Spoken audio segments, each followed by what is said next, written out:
There are a few important things to keep in mind. This workflow only works in Adobe Premiere Pro 2025. The steps shown here rely on features available in the 2025 version. If you're using an older version, you might not get the same results.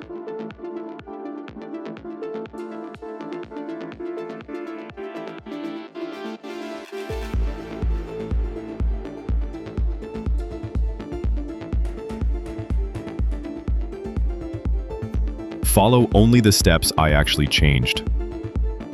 It's important to follow exactly what I did. Anything I didn't touch should be left at its default setting. The changes I made are the key. Don't tweak anything else unless you know what you're doing.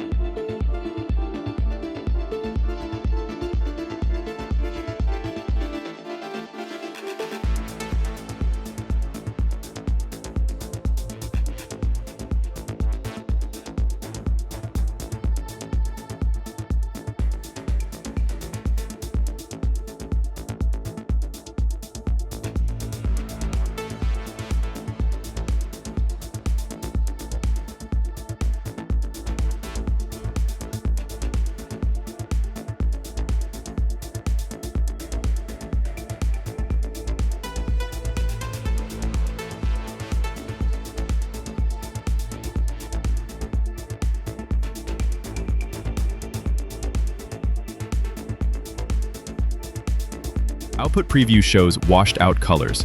Don't worry if the colors look flat or desaturated in the output preview window. That's normal when working in HDR. The final exported video will look the way it's supposed to. YouTube takes 24 to 48 hours to process HDR.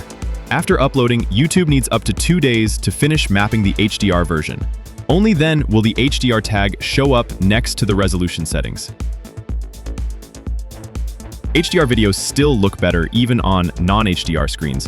Thanks to YouTube's tone mapping, your video will still look nicer than SDR content on regular displays.